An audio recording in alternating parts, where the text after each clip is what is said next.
Today, we are diving deep into one of the most important business books ever written, Michael Porter's Competitive Strategy.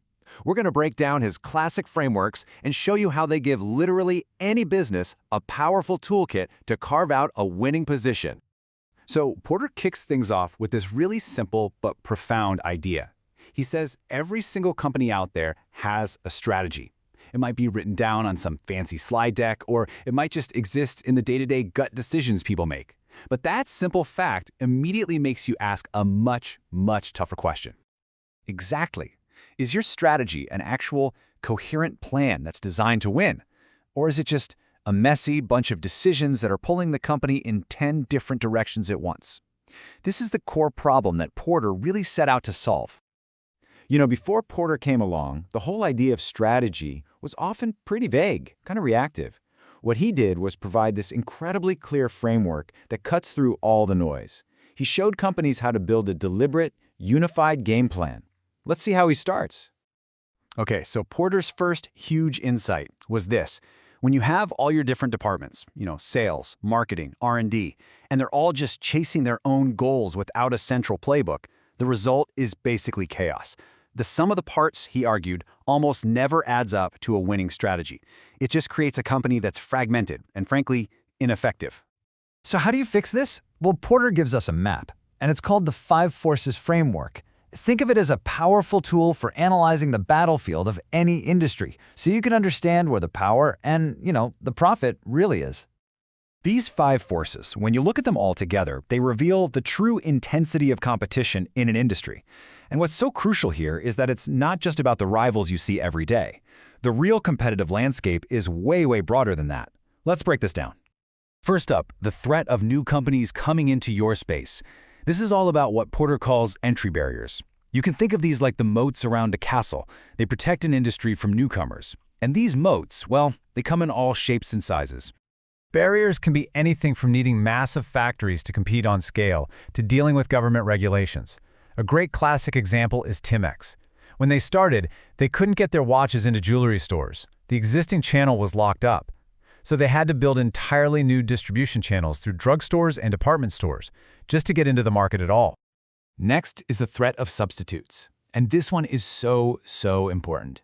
You're not just competing with your direct rivals. Just ask the sugar producers what happened when high fructose corn syrup came along. A substitute, sometimes from a totally different industry, can put a hard cap on your prices and your profits. Then you've got this constant squeeze play happening from both ends of your business. You have powerful buyers who can force your prices down, and at the same time, you have powerful suppliers who can drive your costs up. It's a recipe for crushed profit margins. And finally, we have the force that everyone thinks of first, the rivalry among the competitors that are already there. This can turn into a total bloodbath when there are a lot of players, when the industry isn't growing much, or when it's just really expensive for failing companies to pack up and leave. Okay, so understanding the 5 forces, that's like mapping the battlefield. But the next step is just as important. You have to choose your weapon. Porter argues that once you really get the structure of your industry, there are only 3 fundamental ways to win. At the highest level, the choice is like a fork in the road. Are you going to compete on cost? Are you going to be the most efficient, lowest cost producer out there?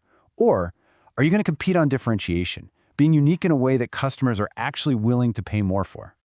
And when you combine that fundamental choice, cost or uniqueness, with your target, are you going after the whole industry or just one narrow little segment?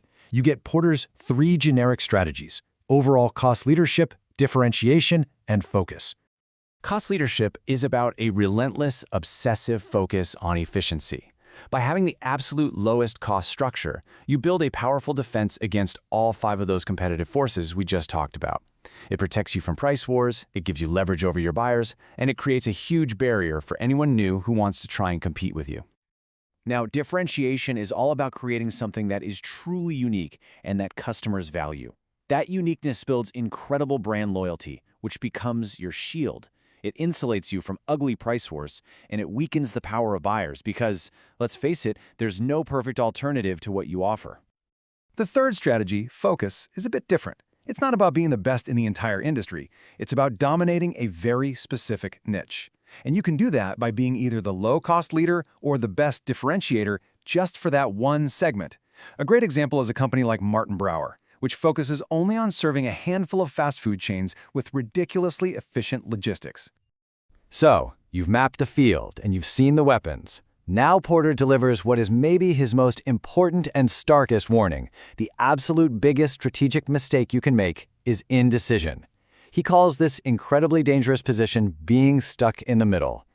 A firm that's stuck in the middle, Will, it's trying to be all things to all people, and it ends up with no real advantage at all. It doesn't have the efficiency of the cost leader, and it doesn't have the brand loyalty of the differentiator. It just gets squeezed from every single direction and, as Porter says, is pretty much guaranteed to have low profits. And look, the evidence on this is just overwhelming. Study after study shows that firms that really commit to one of these generic strategies consistently outperform the ones that are caught somewhere in between. The lesson is crystal clear. You have to make a choice, and you have to align your entire organization to deliver on that choice. But of course, no strategy is a silver bullet. Choosing a path is really just the beginning.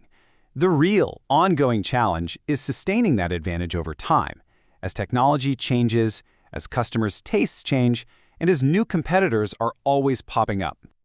So if you take one big thing away from this, it should be that real strategy isn't about some vague, fluffy mission statement you hang on the wall. It's a rigorous, analytical process. It's about deeply understanding the industry you're in, and then making clear, decisive, and often really tough choices about where and how you're going to compete.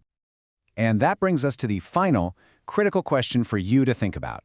Using Porter's framework, take a really hard, honest look at your own company or a business you know well. What is its real strategy? Is it a true cost leader, a differentiator, or a focuser, or is it stuck somewhere in the middle?